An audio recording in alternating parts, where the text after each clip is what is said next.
नमस्कार, मी विशाल पाटील आणि आपण पाहताय न्यूज 18 लोकमत आणि आता पाहणार आहोत सविस्तर बातमीपत्र आणि बातमीपत्राच्या अगदी सुरुवातीला राजकीय क्षेत्रातली मोठी आणि महत्त्वाची बातमी कारण प्रबोधनकार.com या संकेतस्थळाच्या लोकार्पण सोहळ्यावेळी उद्धव ठाकरे आणि वंचित बहुजन आघाडीचे अध्यक्ष प्रकाश आंबेडकर एकाच व्यासपीठावरती आले आणि यावेळी स्वातंत्र्य अबाधित ठेवण्यासाठी जे प्रयत्न करतील त्यांच्या सोबत आम्ही जायला तयार आहोत असं वक्तव्य शिवसेना उद्धव बाळासाहेब ठाकरे पक्षाचे पक्षप्रमुख उद्धव ठाकरेंनी केलेलं आहे। तर प्रकाश आंबेडकरांनी ठाकरेंच्या पक्षाशी होणाऱ्या संभाव्य युतीबाबत मोठं विधान केलेलं आहे। राज्यामध्ये निवडणुका कधी जाहीर होतील तेव्हा आम्ही एकत्र येऊ, निवडणुका ताबडतोब जाहीर झाल्या तर ताबडतोब एकत्र येऊ असं विधान आंबेडकरांनी देखील केलेलं आहे।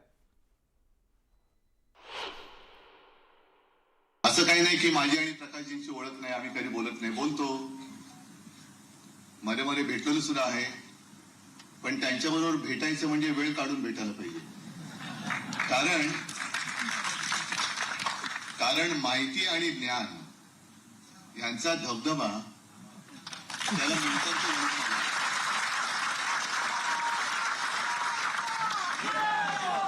आज पहिल्या प्रथम एका व्यासपीठावरती आलेलो होतो, पण वैचारिक व्यासपीठ आमच्या दोघांचं एकच आहे आणि ते एक असल्यामुळे एका व्यासपीठावर येण्यामध्ये आम्हाला दोघांनी अडचण आली नाही आणि ज्याची अपेक्षा लोकांना आहे तशी ती येणार पण नाही। महाराष्ट्रामध्ये सध्या असणारं जे राज्य आहे हे सुप्रीम कोर्टाच्या स्टे ऑर्डरवरती चाललेलं आहे। तेव्हा सुप्रीम कोर्टाला आमची असणारी विनंती आहे की त्यांनी स्टे ऑर्डरचं जे पिटिशन आहे ते ताबडतोब असं डिसाईड करावं, कारण महाराष्ट्राच्या हिताचं आहे असं मी त्या ठिकाणी मानत नाही आहे। राहिला एकत्र कधी येणार, अमुक कधी येणार, हे डिपेंड माझ्या अंदाजाने इलेक्शन कधी होते त्याच्यावरती। ताबडतोब झालं तर ताबडतोब, नंतर झालं तर नंतर। तर याच कार्यक्रमामध्ये केंद्राच्या गुलामीत राज्य नाही, राज्य आणि केंद्राला समान अधिकार असल्याचंही ठाकरेंनी म्हटलं। सगळं मलाच पाहिजे या हव्यासापोटी सत्ता काबीज केली जाते असा टोलाही त्यांनी लगावला आणि यावेळी बोलताना उद्धव ठाकरेंनी केंद्रावर जोरदार हल्लाबोल केलाय।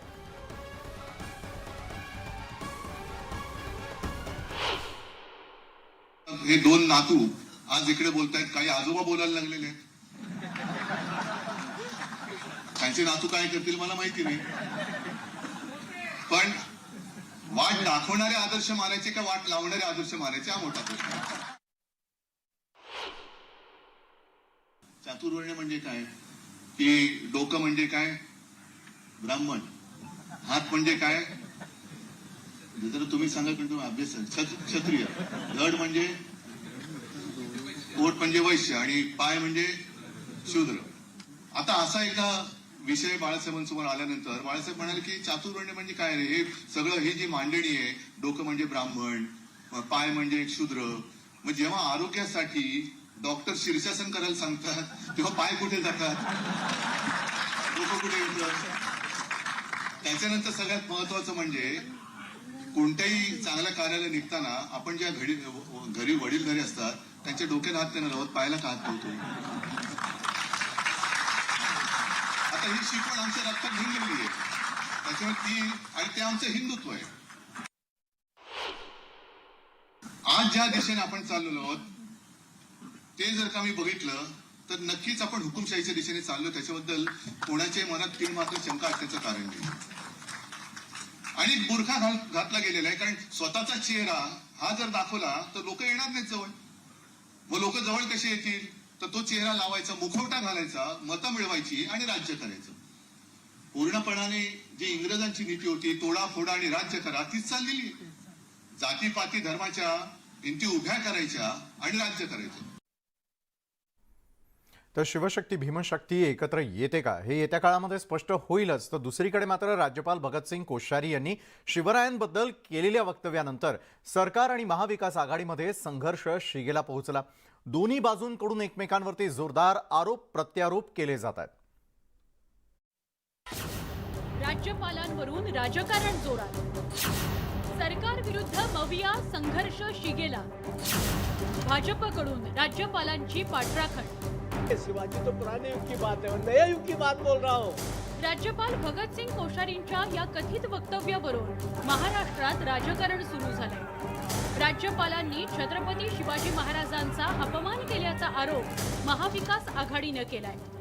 राज्यपालांना केंद्र सरकारनं परत बोलवावं अशी मागणीही विरोधकांनी केली आहे. पण राज्यपालांनी सुद्धा तेवढंच जे आहे जबाबदारीने जे विधान केली पाहिजेत. छत्रपतींच्या बद्दल, शिवाजी महाराजांच्या बद्दल एक शब्द सुद्धा जे आहे इकडचा तिकडचा कुणीही महाराष्ट्रातला मनुष्य सहन करणार नाही. छत्रपतींचा अपमान महाराष्ट्रात कोणीही केला तर तो आम्ही सहन करणार नाही. आम्ही रस्त्यावर उतरू आणि त्याचा निषेध करू. भाजपनं या कथित वक्तव्यावरून राज्यपालांची पाठराखण केली आहे. राज्यपालांच्या वक्तव्याचा विरोधकांनीच विपर्यास केल्याचा आरोप भाजपनं केलाय. राज्यपालांचं मला वाटत नाही त्याचा अर्थ अशा प्रकारचा छत्रपतींचा अपमान करण्याचं होतं. कुणाचंही या छत्रपतींच्या विषयी आमचं दैवत जे आहे त्याविषयी अपमान करायचा उद्देश काल असू शकत नाही, आज नाही आणि उद्याही असायचं काही कारण नाही. छत्रपती आमच्यासाठी आदर्श आहेत, दैवत आहेत आणि त्यांचा सन्मान, स्वाभिमान जपणं हे आमचं कर्तव्य, जबाबदारी आहे. राज्यातलं शिंदे फडणवीस सरकार लोकोपयोगी कामांचा धडाका लावतंय. त्यामुळे काहीतरी कुरापती काढण्याची रणनीती महाविकास आघाडीच्या नेत्यांनी आखली आहे असा आरोप भाजपनं केला. शिंदेसाहेब फडणवीसांच्या नेतृत्वाखाली राज्य सरकारचं जे उत्तम काम चाललंय त्यावर काही बोलता येत नाही. त्याच्यामुळे झालेल्या वक्तव्यांचं ट्विस्ट करत त्या ठिकाणी वातावरण गढूळ करून भावनिक त्या ठिकाणी काही मिळतं का हातात आणि आमच्यावर टीका करता येतं का, हा स्ट्रॅटेजिकल ड्रामा या मंडळींचा सुरू आहे. राज्यपाल भगतसिंग कोश्यारींच्या वक्तव्याची सखोल चिकित्सा होण्याची गरज आहे. अन्यथा भावनिक राजकारण करून सामाजिक तणाव निर्माण करण्याचा हा पॅटर्न महाराष्ट्रासाठी मारक ठरण्याची शक्यता नाकारता येत नाही. Bureau report, news 18 Lokmat. तर महाराष्ट्राच्या राज्यपालपदी नियुक्ती झाल्यानंतर भगतसिंग कोश्यारी अनेक वेळेला चर्चेत आलेले आहेत. पाहूयात. तर 27 जुलै 2021ला भारताचे पहिले पंतप्रधान पंडित जवाहरलाल नेहरू हे स्वतःला शांती दूत समजायचे अशा प्रकारचं वक्तव्य त्यामुळे त्यांनी केलेलं होतं आणि त्यामुळे देश कमकुवत झाला आणि बराच काळ तो कमकुवतच राहिला.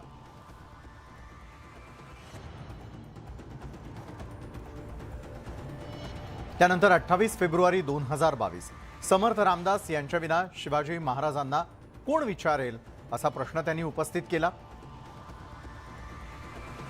तर 3 मार्च 2022 जेव्हा महात्मा फुले आणि सावित्रीबाई यांचं लग्न झालं तेव्हा ते 13 आणि 10 वर्षांचे होते. त्या वयात मुलगा मुलगी काय करतात अशा प्रकारचं विधान त्यांनी केलेलं होतं. तर 29 जुलै 2022ला मुंबईतून गुजराती आणि राजस्थानी लोक बाहेर गेले. तर मुंबई, ठाण्यात आणि आजूबाजूच्या भागात काहीच पैसा उरणार नाही अशा प्रकारचं वादग्रस्त वक्तव्य राज्यपालांनी केलेलं होतं.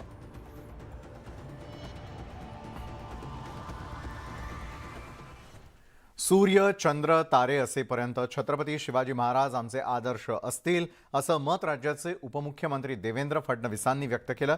शिवरायांचं आमचे आदर्श आहेत आणि याबद्दल आमच्या कुणाच्याही मनात शंका नाही, त्यामुळे यावर काही वाद होण्याचं कारण नाही असंही फडणवीसांनी म्हटलंय. एक गोष्ट स्पष्ट आहे, जोपर्यंत चंद्र आणि सूर्य या पृथ्वीवर आहे तोपर्यंत महाराष्ट्राचे आणि देशाचे आणि आमच्या सगळ्यांचे आदर्श हे छत्रपती शिवाजी महाराजच राहणार आहेत. आमचे आजच्या भाषेत सांगायचं झालं तर हिरो देखील छत्रपती शिवाजी महाराजच आहेत. कोणाच्याही मनात याबद्दल शंका नाही आहे. मला वाटत नाही की राज्यपालांच्या मनात काही शंका आहे. त्यामुळे राज्यपालांच्या बोलण्याचे वेगवेगळे अर्थ निश्चित त्या ठिकाणी काढण्यात आले आहेत. पण मला असं वाटतं की त्यांच्याही मनामध्ये असं कुठलाही भाव नाही आहे. छत्रपती शिवाजी महाराजांपेक्षा दुसरा कुठला आदर्श महाराष्ट्रात आणि देशात असू शकत नाही. तर राज्यपाल भगतसिंग कोश्यारी यांच्यावरती टीका करताना राज्याचे विधान परिषदेचे विरोधी पक्षनेते अंबादास दानवेंची जीभ घसरली. राज्यपालांविरोधात बोलताना त्यांनी राज्यपालांना शिव्यांची लाखोली वाहिली. तर या प्रकरणी गुन्हा दाखल झाला तरी चालेल असंही दानवेंनी म्हटलंय. काळ्या टोपीवाला या संभाजीनगरात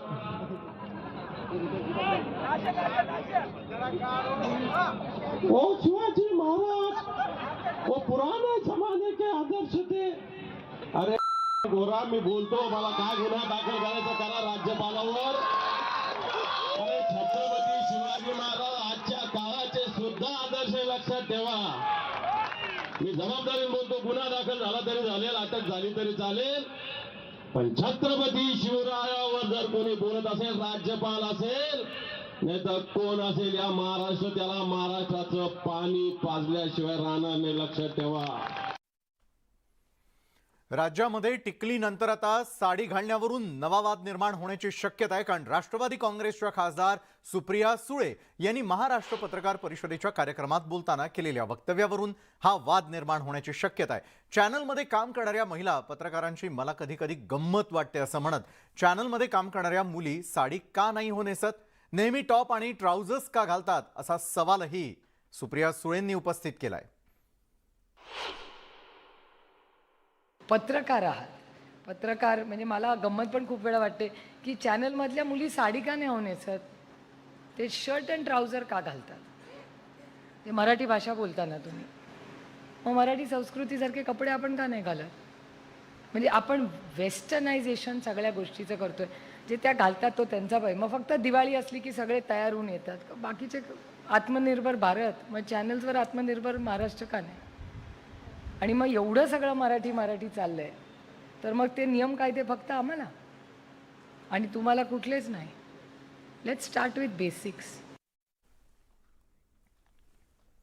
तर त्यानंतर वळूयात या बातमीकडे। सुप्रिया सुळे नेमकं ज्या बोलल्या त्यानंतर मात्र त्यांनी केलेल्या वक्तव्याचा व्हिडिओ ट्विट करत भाजपच्या महिला मोर्चाच्या प्रदेशाध्यक्षा चित्रा वाघ यांनी सवाल उपस्थित केलेले आहेत। त्यांनी ट्विटमध्ये काय म्हटलंय पाहूया। टिकलीवर टीका करणारे साडीवर या नेत्यांबाबत बोललं जात आहे, त्या नेत्यांना सोडणार का असं विचारताना चला तुमची परीक्षा एकदा होऊन जाऊ द्या असं देखील चित्रा वाघ म्हणाल्या।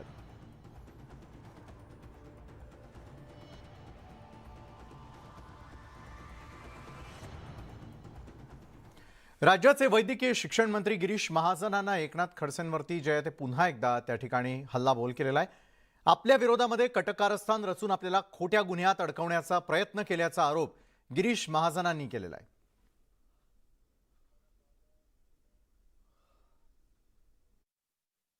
बॉम्ब अडबॉम्ब नाही, पण कसं काटकरस्थान सत्तेत असल्यावर माणसं करतात, नेते करतात, यापेक्षा मला वाटतं वेगळं उदाहरण महाराष्ट्रामध्ये आजपर्यंत नसेल। इतका वाईट पद्धतीने म्हणजे मला मोका लावण्यासाठी काय काय प्रयत्न, माझ्यावर आजपर्यंत एक एनसी नाही कुणाला चापट मारल्याची, शिवी दिल्याची, आणि माझ्यावर डायरेक्ट मोकामध्ये मला टाकलं। मला कोर्टामध्ये जावं लागलं, हायकोर्टात जावं लागलं, सुप्रीम कोर्टात जावं लागलं, तेव्हा कुठेतरी मला त्यातून माझा बचाव झाला। तर भारत जोडो यात्रेमध्ये राहुल गांधींनी सावरकरांवरती केलेल्या वक्तव्यानंतर राज्यात सर्वच पक्षांनी काँग्रेसला आणि राहुल गांधींना घेरलेलं होतं आणि राज्यभरातून देखील निषेध व्यक्त करण्यात आलेला होता। आता काँग्रेसच्या ज्येष्ठ नेत्यांना भाजपला एक ऑफर देत डिवचण्याचा प्रयत्न केलाय, पाहूयात। जयराम रमेश यांची भाजपला उपहासात्मक ऑफर। आमच्या नेत्यांबद्दलचा खोटा इतिहास थांबवा, मी तुमच्या नेत्यांबद्दल खरं सांगणं थांबवतो। उपहासात्मक ऑफरवरून काँग्रेस भाजपमध्ये जुंपली। गेल्या 13 ते 14 दिवसांपासून राहुल गांधींची भारत जोडो यात्रा महाराष्ट्रात आहे। राज्यात देगलूर पासून सुरू झालेली ही यात्रा जळगाव जामोद येथील अखेरचा टप्पा पार करून पुढे मार्गस्थ झाली। स्वातंत्र्यवीर सावरकरांबाबतच्या विधानावरून राज्यात काँग्रेस विरुद्ध भाजप आणि मित्रपक्ष असा सामना रंगतोय। काँग्रेस आणि विरोधकांमध्ये आरोप प्रत्यारोपांच्या फैरी झडत आहेत। पण हे सुरू असतानाच काँग्रेसचे ज्येष्ठ नेते आणि राष्ट्रीय प्रवक्ते जयराम रमेश यांनी भाजपला एक उपहासात्मक ऑफर देत डिवचण्याचा प्रयत्न केला। बीजेपी और आरएसएस हमारे नेताओं के बारे में झूठ बोलना बंद करेंगे, हम उस दिन उनके नेताओं के बारे में सच बोलना बंद करेंगे। आता जयराम रमेश यांच्या या उपहासात्मक टीकेला भाजपनेही जोरदार प्रत्युत्तर दिलंय। या टीकेमध्येच ते स्वतःचं अपयश कबूल करतात, कारण गुजरातमध्ये काँग्रेसचं अस्तित्व शून्य आहे।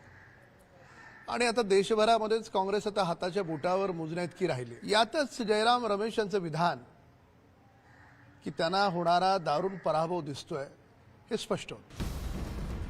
स्वातंत्र्यवीर सावरकरांवर काँग्रेसकडून आणि नेहरू गांधींवर भाजपकडून टीका या आगामी निवडणुकांच्या पार्श्वभूमीवर वाढतच जाण्याची शक्यता आहे. पण या वादात राज्याच्या विकासाच्या विषयांकडे दुर्लक्ष होण्याची भीती आहे. इतिहासावरून वर्तमानातील स्थिती बिघडवणं खरंच योग्य आहे का, हा विचार प्रत्येक पक्षाच्या जाणत्या राजकारण्यांनी करणं गरजेचं आहे. Bureau report, news 18 Lokmat. आणि या क्षणाला आणखी एक मोठी आणि महत्त्वाची बातमी. काँग्रेस नेते राहुल गांधी यांनी स्वातंत्र्यवीर सावरकर यांच्या संदर्भात केलेल्या विधानानंतर राजकीय वातावरण चांगलंच तापलेलं आहे. आणि त्यातच आता महात्मा गांधींचे पणतू तुषार गांधी यांनी सावरकरांसंबंधी एक ट्विट केलेलं आहे. या ट्विटमुळे नवा वाद निर्माण होण्याची शक्यता आहे. महात्मा गांधींची हत्या करण्यासाठी सावरकरांनी नथुराम गोडसेला बंदूक पुरवलेली होती असा आरोप तुषार गांधी यांनी केलेला आहे. सावरकरांनी फक्त ब्रिटिशांनाच मदत केली नाही तर बापूंची हत्या करण्यासाठी नथुराम गोडसेला एक चांगली बंदूक मिळवून देण्यात मदत केली असं ट्विट देखील करण्यात आलेलं आहे. या क्षणाची सर्वात मोठी बातमी आपण यावेळेला पाहतोय ती म्हणजे बापूंची हत्या करण्यासाठी बंदूक पुरवण्यात आलेली होती आणि ही बंदूक पुरवण्यामध्ये देखील सावरकरांनीच मदत केल्याचं यावेळेला तुषार गांधी म्हणतात. प्रशांत लीला रामदास आमचे प्रतिनिधी या संदर्भात अधिक माहिती देत आहेत. प्रशांत, एका बाजूला राज्यामध्ये सावरकर यांच्याबाबत राहुल यांनी केलेल्या विधानानंतर राजकारण तापलेलं असताना दुसरीकडे मात्र आता तुषार गांधी यांनी देखील गंभीर स्वरूपाचा आरोप केलेला आहे. याचेही पडसाद उमटताना दिसतील का? काय म्हणतात ते आपल्या ट्विटमध्ये? बरोबर आहे. महात्मा गांधींचे पंतू जे आहेत तुषार गांधी यांनी एक ट्विट केलेलं आहे आणि त्यांनी ट्विट करून सांगितलेलं आहे की सावरकर यांनी फक्त इंग्रजांनाच मदत नाही केली तर नथुराम गोडसेला, ज्यांनी महात्मा गांधींची हत्या केली त्या नथुराम गोडसेला जे हत्यार आहे किंवा जे रिव्हॉल्वर आहे किंवा ते देण्यामध्येही त्यांची प्रशांत, मी आपल्याकडे येतो. स्वतः तुषार गांधी आपल्याबरोबर यावेळेला जोडले गेलेले आहेत. तुषारजी, न्यूज 18 लोकमतमध्ये आपलं स्वागत. मात्र आपण जे आज ट्विट केलेलं आहे त्यामुळे खळबळ निश्चितच माजणार आहे. काय नेमका आपला दावा आहे? नाही, माझा दावा काही नाहीये. मी जे पुराव्यांवर आधारित आहे तेच लिहिलंय. हे की सावरकरांच्या मदतीशिवाय नथुराम गोडसेंना बंदूक भेटली नसती. कारण 26-27 जानेवारी 1948 च्या पूर्वी आपटे आणि नथुराम गोडसे मुंबईत बंदुकीच्या शोधमध्येच फिरत होते आणि त्याच्यानंतर इमिजिएटली ते लोक दिल्लीला गेले, तिकडून ग्वालियरला गेले आणि ग्वालियरला पण सावरकरांचेच वफादार परचुरे यांचा त्यांनी संपर्क केला आणि त्यांच्या मदतीनं त्यांना त्यावेळेची सर्वात उत्कृष्ट जी बंदूक होती बेरेटा 9mm सेमी ऑटोमॅटिक ती प्राप्त झाली हत्याच्या 2 दिवसापूर्वी आणि त्याच बंदुकीने त्यांनी बापूंची हत्या केली. हेच मी लिहिलेलं आहे. त्याच्यात मी काय नवीन हे शोध काढलेला नाहीये. सगळं कपूर कमिशनच्या अहवालमध्ये आहे लिहिलेलं. बरं, या संदर्भातले पुरावे समोर यावे असं आपल्याला वाटतं? प्रयत्न करणार आहात? पुरावे आहेतच. आता काय नवीन पुरावे शोधायची गरजच नाहीये. कपूर कमिशनच्या रिपोर्टमध्ये सगळ्या हा घटनाक्रम लिहिलेला गेला आहे. तर निश्चितच आजकाल नवीन एक ही झाली आहे की काहीही गोष्ट केली तर नवीन पुरावा, नवीन बातमी, नवीन आरोप हे सगळं सांगायची. हे सगळं लोकांना माहिती आहे आणि हे डॉक्युमेंटेड आहे आणि वर्षोपासून डॉक्युमेंटेड आहे. असं पण नाहीये की 1-2 वर्षापूर्वीची एक आहे चमत्कारी हे आहे म्हणून. तुषारजी, आज आपल्याला ट्विट का करावं असं वाटलं?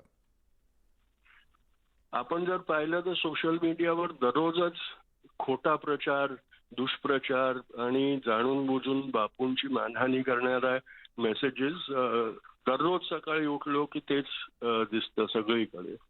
तर मला वाटतं की जसा तो प्रचार ते लोक करतायत तसाच सत्याचा प्रचार करायलाच पाहिजे. त्याला काय असं टाइम बाउंड हे नसावं की आज हे आहे आपला तारीख आहे म्हणून हे आपण प्रचार करायचा किंवा काय. जे सत्य आहे ते सांगायलाच पाहिजे आणि जिथपर्यंत खोटा प्रचार दुष्प्रचार इतक्या जोराशोराने होतोय तेव्हा जे सत्य आहे ते सांगायची मला असं वाटतं की माझी जबाबदारी आहे. मला जर माहिती असेल का आहे खोटा प्रचार आहे तर मी सत्य सांगायची ही माझी जबाबदारी होती.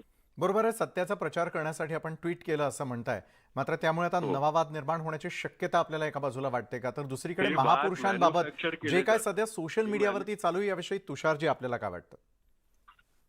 हाजी, महापुरुषांच्या बाबतीमध्ये ज्या प्रकारे सोशल मीडियावरती सध्या आरोप प्रत्यारोप सुरू आहे याविषयी आपल्याला काय वाटतं? नाही, ते जे सत्यावर आधारित आहे ते सांगायची गरज आहे आणि जर त्याच्यानी कोणाची लागणी दुभावत असेल तर त्यांनी सत्याविरुद्ध आपण आहोत हे सांगून ठेवायचं. जेव्हा बापूंबद्दल अभद्र गोष्ट केली जाते, खोटे प्रचार दुष्प्रचार केले जातात तेव्हा आमची पण लागणी दुभावते. तर नक्कीच, मात्र ही बंदूक पुरवली गेल्याचा एका बाजूला आपण आरोप करताना दिसताय. मी आरोप करत नाहीये. हे सगळं कपूर कमिशनच्या रिपोर्टमध्ये लिहिलं गेलेलं आहे आणि ते पुष्कळ वर्षापूर्वी केलेलं आहे. हे मी आरोप करत नाहीये. मला आरोप करण्याची सवय नाहीये. मी तथ्यावर जे आधारित आहे तेच फक्त नमूद करतो. बरोबर आहे. तथ्य मांडण्याचा आपण प्रयत्न केलेला आहे. धन्यवाद. न्यूज 18 लोकमत बरोबर बोललात त्यासाठी. महात्मा गांधींचे पणतू यावेळेला तुषार गांधी आपल्या सोबत जोडले गेलेले होते आणि तुषार गांधींच्या ट्विटमुळे मात्र एक मोठी खळबळ उडाल्याचं आपल्याला पाहायला मिळत आहे. धन्यवाद न्यूज 18 लोकमतशी आपण बोललात त्यासाठी. तर एका बाजूला सावरकरांनीच गोडसेला बंदूक पुरवलेली आहे आणि कमिशनचा असलेला दाखला देत त्यांनी आता थेटपणे हे ट्विट केलेलं आहे. त्यामुळे सत्याचाच हा पुरावा असल्याचा आणि सत्याचा प्रचार आपण करत असल्याचं त्यांचं म्हणणं आहे. तर या संदर्भात ट्विटमध्ये नेमकं काय नमूद करण्यात आलेलं आहे त्यावर एक नजर टाकूयात. सावरकरांनी फक्त ब्रिटिशांनाच मदत केली नाही तर नथुराम गोडसेलाही बापूंची हत्या करण्यासाठी एक चांगली बंदूक मिळवून देण्यात मदत केली. बापूंच्या हत्येच्या 2 दिवस आधी गोडसेकडे कोणतंही शस्त्र नव्हतं.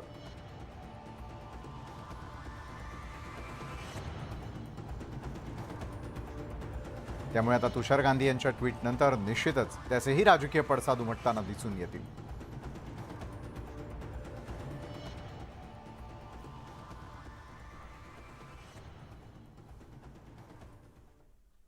राहुल गांधींच्या भारत जोडो यात्रेनं काँग्रेसमधील मरगळ झटकल्याचं चित्र आहे. भारत जोडो यात्रेनं काँग्रेस पुन्हा एकदा रिचार्ज झालेली आणि त्यामुळेच आता काँग्रेसनं राज्यामध्ये रॅलींचा सपाटाच लावण्याची तयारी केलेली आहे. तर दुसरीकडे विरोधकांची मात्र भारत जोडो यात्राच फेल झाल्याचा आरोप करायला सुरुवात केलेली आहे. भारत जोडोवरून नेमकं कसं राजकारण सुरू आहे जाणून घेऊयात आमच्या या रिपोर्टमधून. भारत जोडो यात्रेमुळे काँग्रेसच्या शिडात हवा. महाराष्ट्रात 6 रॅलीजची काँग्रेसची घोषणा.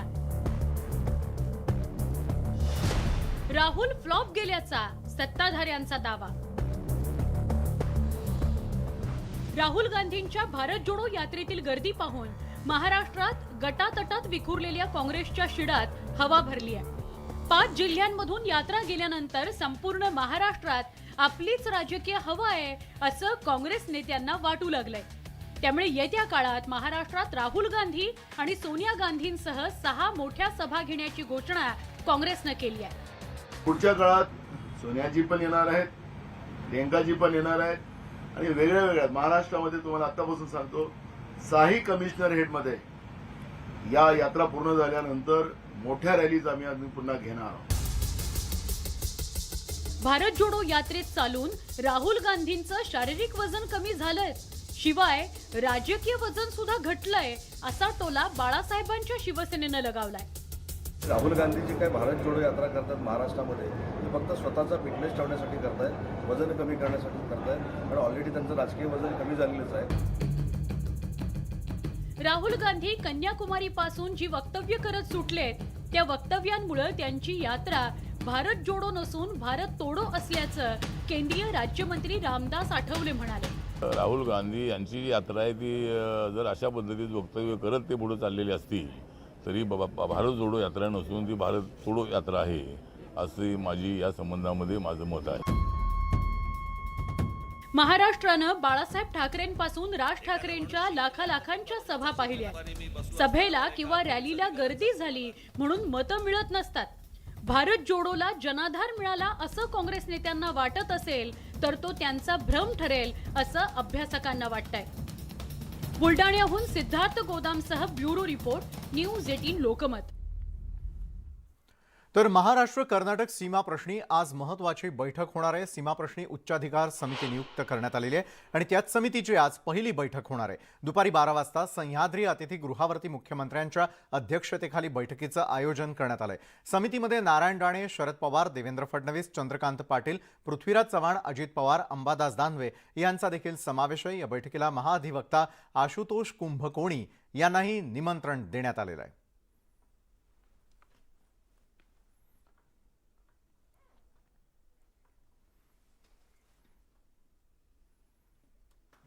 त्यानंतरची महत्त्वाची बातमी मुंबईकरांसाठी, कारण मुंबई सुशोभीकरण प्रकल्पासाठी आता आकस्मिक निधी वापरण्याचा निर्णय हा पालिकेनं घेतलेला आहे. प्रकल्पासाठी 1705 कोटींचा खर्च असून 250 कोटी आकस्मिक निधीतून खर्च केला जाणार आहे. सुशोभीकरणाच्या या प्रकल्पांतर्गत रस्ते, पूल, पदपथ, वाहतूक, बेटं, समुद्र किनारे, उद्यानं इत्यादी सार्वजनिक ठिकाणी स्वच्छता, दुरुस्त्या, हरितीकरण, आकर्षक प्रकाश योजना आदी कामं केली जाणार आहेत. तर डिसेंबरपर्यंत किमान 50% कामं पूर्ण करण्याचं नियोजन आहे. 16 विविध प्रकारची कामं या सुशोभीकरणाअंतर्गत केली जाणार आहेत. त्यात सुविधा, शौचालय, मियावाकी वृक्ष लागवड, गेटवे ऑफ इंडिया परिसराचं सुशोभीकरण, वाहतूक, बेटांचं सुशोभीकरण अशी कामं केली जाणार आहेत. तर यामध्ये खरोखर निधीचा वापर होणार की गैरवापर असे अनेक प्रश्न उपस्थित होत आहेत. त्यावर एक नजर टाकूयात. कोरोना प्रतिबंधात्मक उपाययोजनांसाठीच्या आकस्मिक निधीतून वारंवार निधी घेतला गेलेला आहे. गेल्या आर्थिक वर्षाच्या सुरुवातीलाच 732 कोटी रुपये, तर टप्प्याटप्प्यानं 703 कोटी वळते करण्यात आले. तर केवळ 29 कोटी रुपये आता शिल्लक. तर अर्थसंकल्पातील तरतुदीतून 300 कोटी आकस्मिक निधीत वळते केले गेले. त्यातील 250 कोटी सुशोभीकरणासाठी वापरले जाणार आहेत. तर महापालिकेनं केलेला हा खर्च नेमका कशासाठी ते देखील पाहूयात.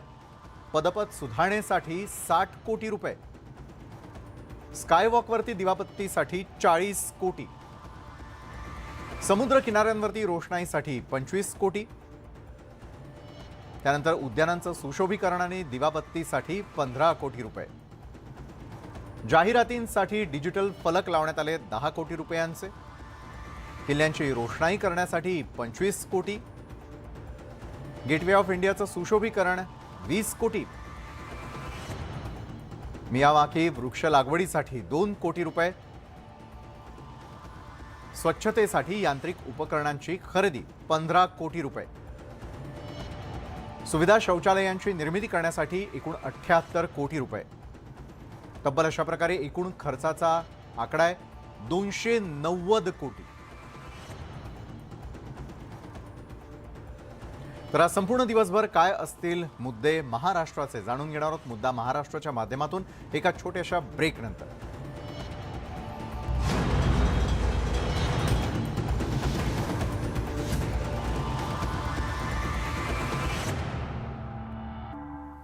ब्रेकनंतर आपल्या सगळ्यांचं पुन्हा एकदा स्वागत. बीडच्या गेवराईमध्ये जनावरांना चारा आणण्यासाठी जाणाऱ्या पिकअप गाडीला विद्युत तारेचा स्पर्श झाला.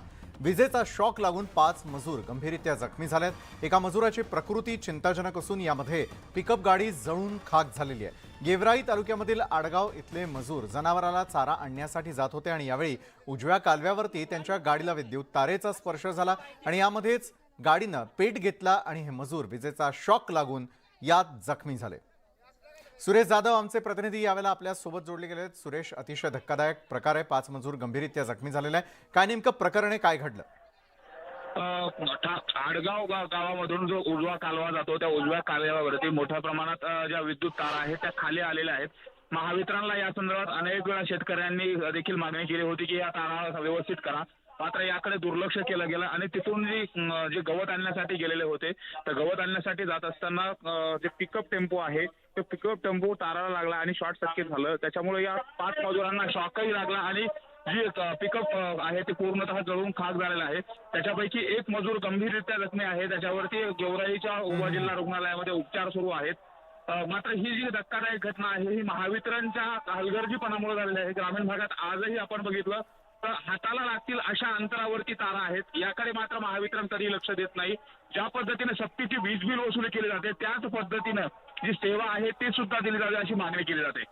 नक्कीच धन्यवाद सुरेश, आपण दिलेल्या सविस्तर माहितीसाठी. तर पिकअप गाडीला विजेच्या तारेचा स्पर्श झाल्यानंतर घडलेली ही संपूर्ण घटना आपण पाहिली.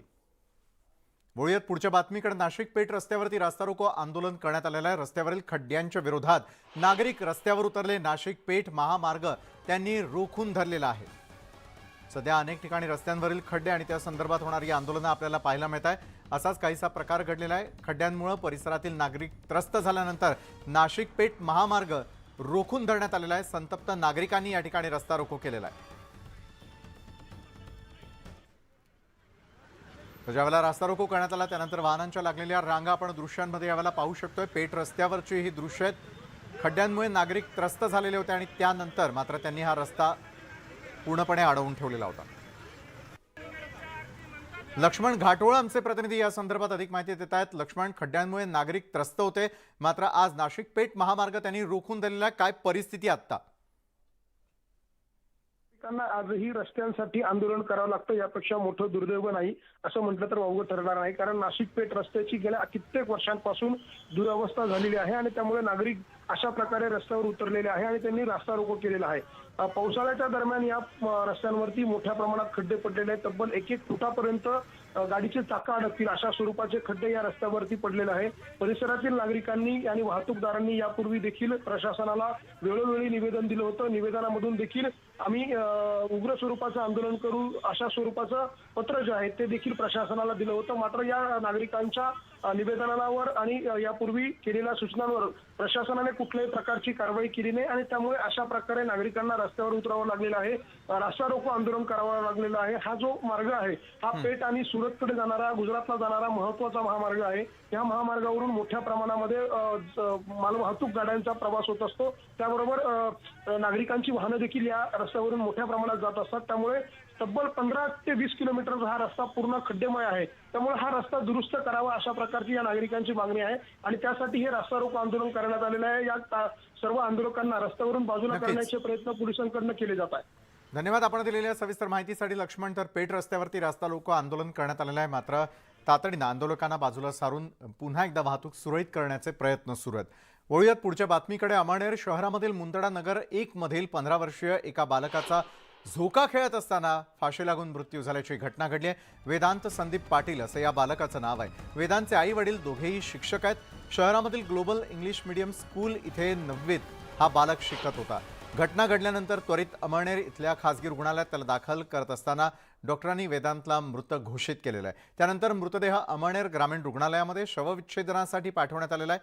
अमळनेर ग्रामीण रुग्णालयामध्ये त्यानंतर त्याला नेण्यात आलेलं आहे.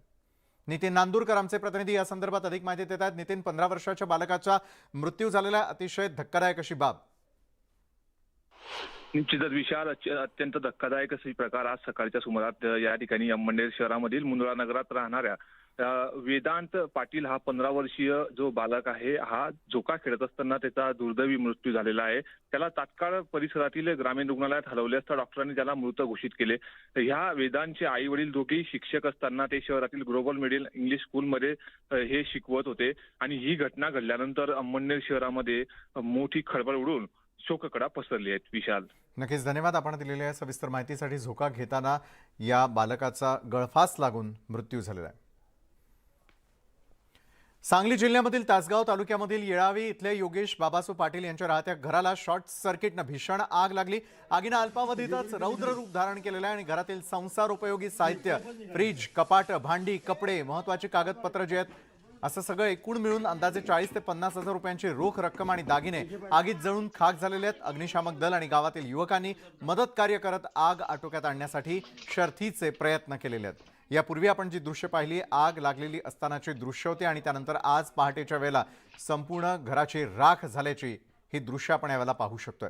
सांगलीमध्ये ज्यावेळेला ही संपूर्ण आग लागली त्यावेळेला गावकऱ्यांनी, स्थानिकांनी आणि अग्निशमन दलानं आगीवरती नियंत्रण मिळवण्याचे प्रयत्न केले मात्र घराचं प्रचंड मोठं नुकसान या आगीनंतर झालेलं आहे.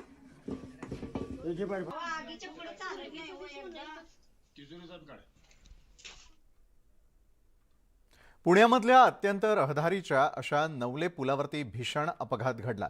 टँकरचा ब्रेक फेल झाल्यानं हा ट्रक अनियंत्रित झाला आणि समोर येणाऱ्या प्रत्येक गाडीला चिरडत तो पुढे गेला. या अपघातामध्ये या अनियंत्रित टँकरनं तब्बल 48हून अधिक गाड्यांना धडक दिली.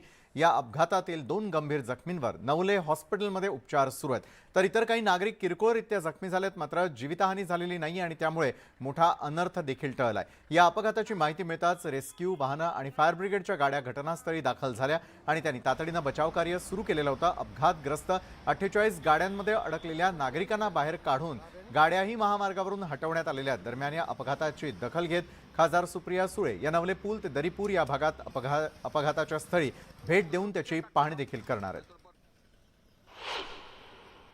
नरेश सेल्फी पॉईंटवर या नवले ब्रिजवरती एक संध्याकाळच्या दरम्यान इथे एक ट्रक अनकंट्रोल अवस्थेमध्ये इतर गाड्यांवरती जाऊन धडकलेला आहे. एकूण 48 गाड्यांचं नुकसान झालेलं आहे आणि त्यामध्ये 4 लोक जखमी आहेत. इथले सर्व जे व्हेकल होते ज्यांचे नुकसान झालेले आहे ते सुद्धा इथून हलवण्यात आलेले आहेत. का जो प्रिलिमिनरी इंफॉर्मेशन हमें मिला है, 80 नंबर गाड़ी था ट्रक, जिसने गाड़ी अपना न्यूट्रल किया और अपनी गाड़ी बंद करने की वजह से उसकी गाड़ी के ब्रेक्स जो है वो काम नहीं किए, जिसकी वजह से ये एक्सीडेंट हुआ है. और पिछले 6 महीने में ये पहला एक एक्सीडेंट है जो बहुत मेजर हुआ है यहाँ पे, लेकिन इसमें भगवान की कृपा से कोई भी फैटेलिटी नहीं हुई है. हाँ, कल रात को जब मैं पहुंचा था तब एक ट्रक था वो सामने आगे खड़ा था. वो लगभग से 200 मीटर से गाड़ी को ठोकते हुए आए थे. पीछे से ठोका, बाद में आगे वाले जो गाड़ी थे वो पीछे को ठोक गई, पीछे वाले गाड़ी दूसरी गाड़ी को ठोक गई.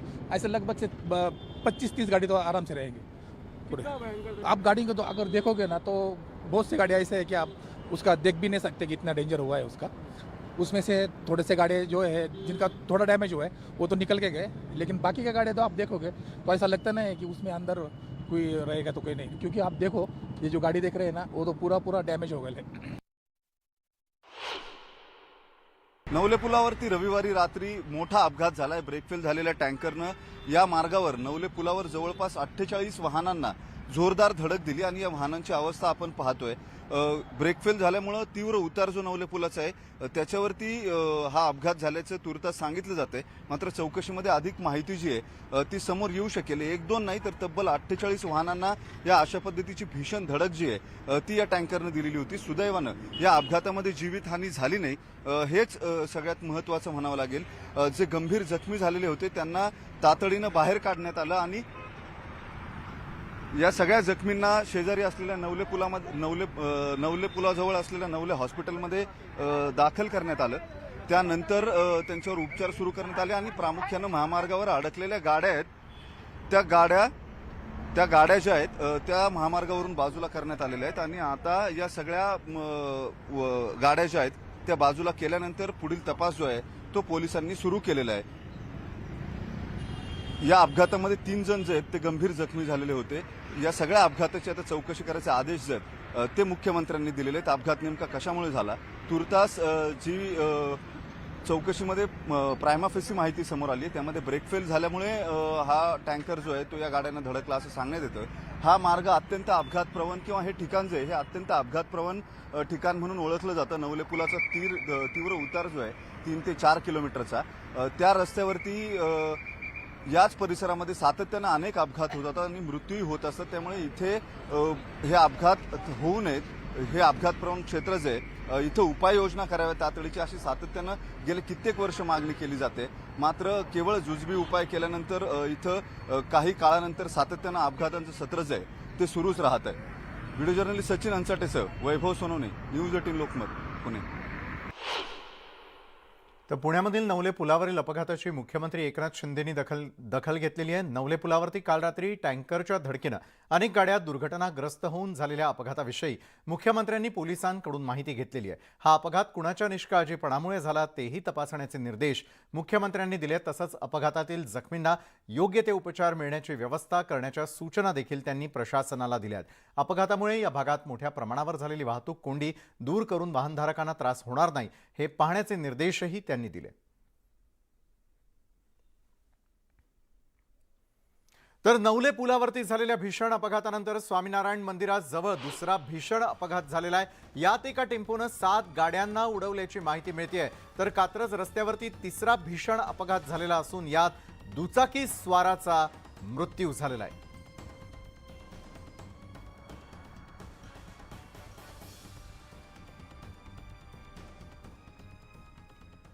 गोवरची लागण केवळ लहान मुलांमध्येच नसून प्रौढांमध्ये देखील आहे। या संसर्गाची लागण आता त्यांच्यात होताना दिसतेय। एम पूर्व प्रभागामध्ये 18 आणि 22 वर्षांच्या दोघांची गोवराचे संशयित रुग्ण म्हणून पालिकेकडे नोंद करण्यात आलेली आहे आणि या रुग्णांना लक्षणाधारित उपचारांसह अजीवनसत्वाची मात्रा देण्यात आलेली आहे। आता या दोन्ही रुग्णांची प्रकृती स्थिर आहे। मात्र गोवरच्या संसर्गाची लागण लहान बालकांप्रमाणे प्रौढांमध्येही होतीये का असा प्रश्न या निमित्तानं उपस्थित झालेला आहे।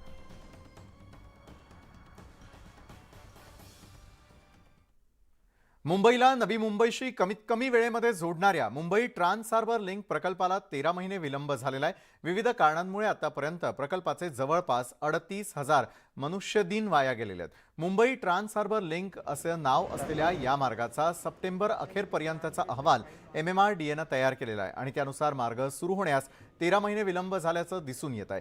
98 पानांच्या या अहवालामध्ये टप्पानिहाय प्रकल्पाची प्रगती मांडण्यात आलेली आहे आणि त्यानुसार या प्रकल्पाचा अंतिम टप्पा हा सप्टेंबर 2022ला पूर्ण होणार होता। पण आता प्रकल्पाचा अखेरचा टप्पा ऑगस्ट 2023 मध्ये पूर्ण होऊन टोल आकारणीसह हा मार्ग ऑक्टोबर 2023 पासून सुरू होईल असं अहवालामध्ये स्पष्ट करण्यात आलेलं आहे। ब्रेक नंतर आपण पाहताय मुद्दा महाराष्ट्राचा आणि त्यानंतर श्रद्धा वालकर प्रकरणासंदर्भातली बातमी। श्रद्धा वालकर खून प्रकरणामध्ये आरोपी आफताबची आज नार्को टेस्ट होण्याची शक्यता वर्तवण्यात येते। कोर्टाकडून गेल्या आठवड्यातच नार्को टेस्टला परवानगी देण्यात आलेली होती आणि यानंतर दिल्ली पोलीस आज आफताबची नार्को टेस्ट करण्याची शक्यता आहे। नार्को टेस्ट नंतर श्रद्धाच्या हत्येचं गूढ उकलण्याची शक्यता वर्तवली जाते। आफताबची नार्को चाचणीपूर्वी FSLनं कार्यवाही सुरू केलेली आहे। तर FSL टीम आफताबला विचारण्यासाठी प्रश्न तयार करते आहे। व्हिडिओग्राफी टीम तयार केली जाते आणि नार्को पूर्वी वैद्यकीय तपासणी ही आजच करण्यात येणार आहे।